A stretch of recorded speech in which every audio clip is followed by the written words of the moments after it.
నమస్కారం. శ్రీ చదివే అమ్మ నవలను విని ఆనందిద్దాం. అబ్బో! ఇది తేలిగ్గా తీసేయవలసిన సంగతి కాదే. ఇది గొప్ప పని. పావెల్ పరమానంద భరితుడై పోతాడు సుమా! పావెల్కే కాదు, అందరికీ కూడా. అద్భుతం! మా అమ్మ అద్భుతం! అంద్రుషా, మీకు శుభమగుగాక. నేను నా జీవితాన్ని గురించి ఆలోచించుకున్నప్పుడల్లా దయాళువైన జీసస్ ప్రభు నేనెందుకోసం జీవించి ఉన్నాను అనిపిస్తూ ఉంటుంది. బండచాకిరీ, దెబ్బలు ఇంతే గదా! నా భర్తను తప్ప నేనెవ్వరినీ కన్నెత్తి చూడలేదు. భయం తప్ప మరేమీ ఎరుగను. పావెల్ ఎలా పెరిగి పెద్దవాడయ్యాడో కూడా నాకు గుర్తులేదు. నా భర్త బతికున్నంత వరకు పావెల్ను నేను ప్రేమించానో లేదో కూడా నాకు తెలియదు. ఏ రోజు నాకుండే ఆలోచన, ఆతృత ఒక్కటే. పశుప్రాయుడైన నా భర్తకు బాగా మెక్కపెట్టడం, ఆ పిమ్మట తడవనేది లేకుండా అతడేమి చేయమంటే అది చేయడం, కోపమొచ్చి నన్ను కొట్టకుండా చూసుకోవడం, ఒక్కసారైనా నా మీద జాలిపడతాడేమోనని నా కోరిక. కానీ అతనికెప్పుడూ నా మీద జాలి కలిగిందన్న జ్ఞాపకం నాకు లేదు. నేనతని భార్యను కానట్లు, ఎవరో తనకు బాగా కసిగా ఉన్న వాళ్లకు మల్లె చావబాదేవాడు. 20 ఏళ్లు అలా జీవించాను. పెళ్ళికి ముందు నేనెలా ఉండేదాన్నో నాకు సుతారం జ్ఞాపకం లేదు. వెనుకటి విషయాలను జ్ఞాపకం చేసుకుందామంటే ఏమీ కనబడదు. శుద్ధ శూన్యం. ఈ మాటలు చెబుతుంటే నీటిలో నుండి బయటపడిన ఆమెకు ఊపిరాడలేదు. కొంచెం ముందుకు వంగి కంఠస్వరాన్ని బాగా తగ్గించి ఇలా చెప్పింది. నా భర్త చనిపోయాడు. ఇక కుమారుని మీద ఆధారపడ్డాను. అతడు ఈ వ్యవహారంలో దిగాడు. ఇది మరింత దుర్భరమైన విషయం. అతనికేమైనా ప్రమాదం సంభవించేట్లయితే నేను బతకడం ఎల్లాగా? అతన్ని గురించే నేనెప్పుడూ హడలిపోతూ ఉంటాను. ఏమి హింసల పాలైనావో కదా! అతనికేదైనా ప్రమాదం కలగవచ్చుననే ఆలోచన కలిగినప్పుడు నా హృదయం దాదాపు పగిలిపోయినట్లుంటుంది. ఆమె కొద్ది క్షణాల పాటు ఆగింది. ఒక్కసారి తల ఊపి గొప్ప భావముట్టిపడేటట్లుగా మరలా ప్రారంభించింది. స్త్రీ ప్రేమ నిష్కామమైన పరిశుద్ధ ప్రేమ కాదు. మా స్వార్థం కోసం ఏది అవసరమో దానినే ప్రేమిస్తాం. కానీ నేను మిమ్మల్ని చూద్దును కదా! మీ తల్లిని గురించి మీరు పరితపిస్తున్నారు. మీకు ఆమేమి కావాలి? ఇతరులందరూ ప్రజల కోసం కష్టాలనుభవించే వాళ్ళు, జైళ్లకు, సైబీరియా ప్రవాసానికి వెళ్లేవాళ్ళు, ప్రాణాలర్పించేవాళ్ళు. రాత్రివేళ ఒంటరిగా బురదలోనూ, మంచులోనూ, వర్షంలోనూ మైళ్లకు మైళ్లు నడిచే పడుచుపిల్లలు.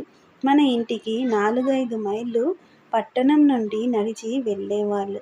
వాళ్ళనెవరు నిర్బంధిస్తున్నారు? వాళ్ళెందుకీ పని చేస్తున్నారు? వాళ్ళలో గొప్పదైన పరిశుద్ధమైన ప్రేమ ఉన్నది కనుకనే వాళ్ళీ కష్టాలనెదుర్కొంటున్నారు. వాళ్ళకొక గొప్ప విశ్వాసముంది ఆంద్రుష్య. వాళ్ళలో ఒక ప్రగాఢమైన నమ్మకముంది. కానీ నా సంగతి చూడండి. వాళ్ళలాగున నేను ప్రేమించలేను.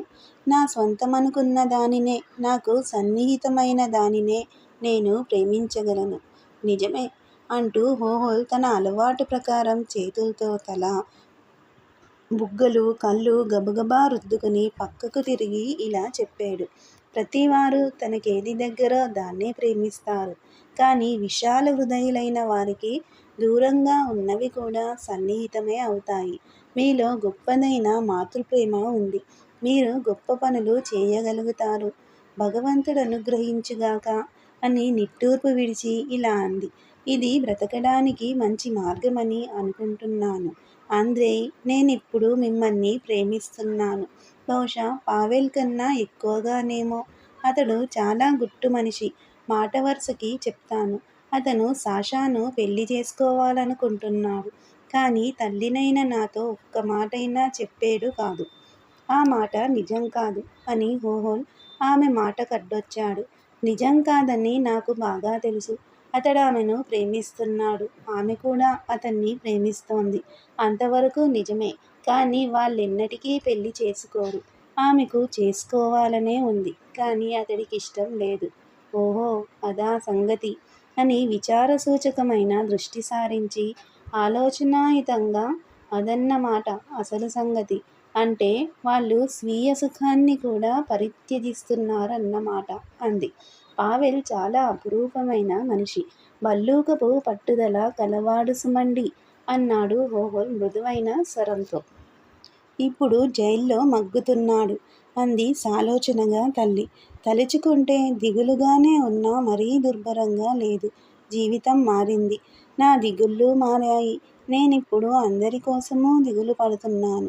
ఎందుచేతనంటే నా ఆత్మ హృదయం యొక్క కళ్ళను తెరిపించింది. ఆ కళ్ళతో చూస్తుంటే కొంచెం విచారం కలుగుతుంది. కానీ వెంటనే సంతోషం కూడా కలుగుతోంది. నాకు అర్థం కాని సంగతులెన్నో ఉన్నాయి. సర్వేశ్వరునిలో మీకు నమ్మకం లేకపోవడం నాకు మహా బాధగా ఉంది. అయితే దానికి నేనేం చేయగలను? మీరంతా నిజంగా మంచివాళ్ళని నాకు తెలుస్తూనే ఉంది. ప్రజల కోసం మీరు కష్టమైన జీవితాన్ని వరించారు. సత్యం కోసం కఠినమైన జీవితాన్ని అనుసరిస్తున్నారు. ఇప్పుడు మీ సత్యమేమిటో నాకు అర్థమైంది. ధనవంతులున్నంతకాలం సామాన్య జనానికి ఏ విధమైన సంతోషం కానీ న్యాయం కానీ ఉండదంటారు. ఏమీ ఉండదు. ఇప్పుడు మీ అందరితో ఉంటున్నాను కనుక అప్పుడప్పుడు రాత్రివేళల్లో నా పూర్వజీవితాన్ని గురించి ఆలోచించుకుంటూ ఉంటాను. చిన్ననాటి నా బలమంతా బూటు కాలి కింద నలిగిపోవడం, నా నవహృదయం పిడికిలి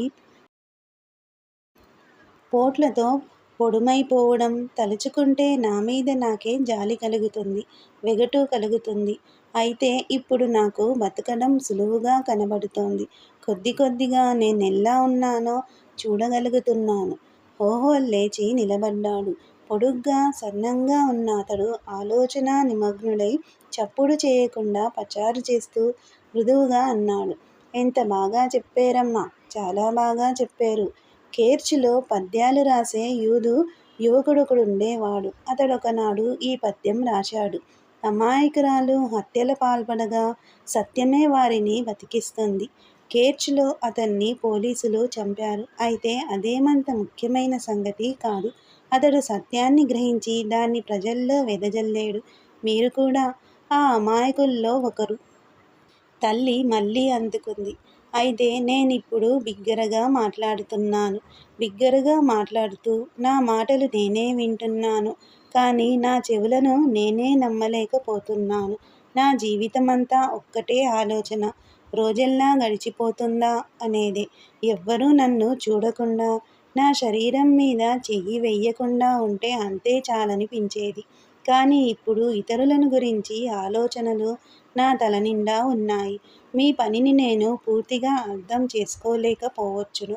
కానీ మీరంతా నాకెంతో ఆప్తులు. మీ అందరిని గురించి నేను బాధపడుతుంటాను. మీరందరూ సుఖంగా ఉండాలని నా కోరిక. ముఖ్యంగా మీరు అదృశ్య. అతడు ఆమె దగ్గరకొచ్చాడు.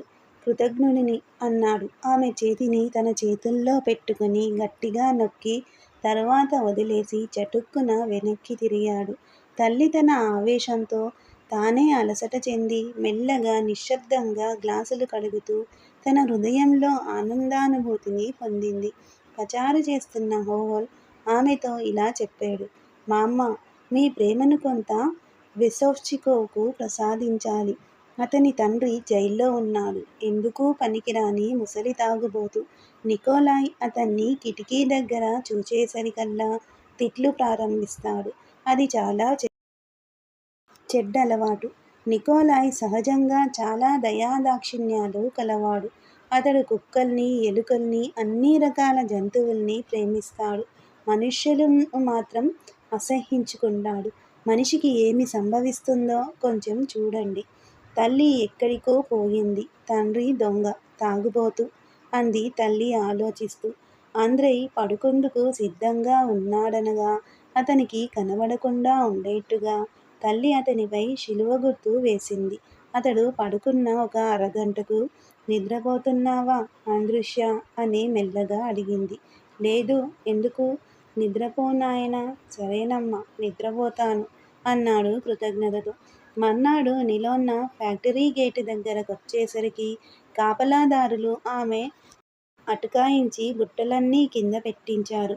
వాటినన్నింటినీ పూర్తిగా సోదా చేశారు. ఆమె బట్టలను మోటుగా తడుముతుంటే తినుబండారాలు చల్లారిపోతాయి అంటూ అసమ్మతిని తెలియజేసింది. నోర్మొయ్ అని కాపలాదారు హుంకరించాడు. వాళ్ళు కట్టవ మీద నుంచి లోపలికి విసురుతారు. నా మాట విను అంటూ మరో కాపలాదారు మెల్లగా ఆమె భుజం మీద ఒక చిన్న పోటు పొడిచాడు. ఫ్యాక్టరీ లోపలికి ఆమె ప్రవేశించడంతోనే ఆమె దగ్గరకొచ్చిన వాళ్లతో మొదటివాడు వృద్ధుడైన సిజో. ఏమమ్మోయ్ విన్నావా అని నాలుగు మూలలా చూశాడు. ఏమిటి? ఆ కాగితాల సంగతి. అవి మళ్ళీ ప్రత్యక్షమయ్యాయి.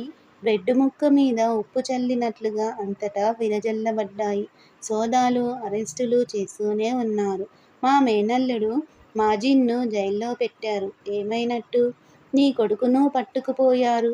కానీ ఆ పని చేస్తున్నది వాళ్ళు కాదని ఇప్పుడందరకు తెలుస్తోంది కదా. అతడు తన గడ్డాన్ని చేత్తో పట్టుకుని తల్లికేసి చిత్రంగా చూశాడు. మా ఇంటికోసారి రాకూడదూ? బొత్తిగా ఒంటరిగా ఉంటున్నావు గదా. తల్లి అతనికి కృతజ్ఞత తెలియజేసింది. తినుబండారాలు అమ్మకం ప్రారంభించింది. ఫ్యాక్టరీలో ఏదో కొత్తగా అలజడి రేగినట్టామె గుర్తించింది. అందరూ ఆవేశపూరితులై ఉన్నారు. జనం గుంపులు గుంపులుగా చేరి మళ్ళీ విడిపోతున్నారు.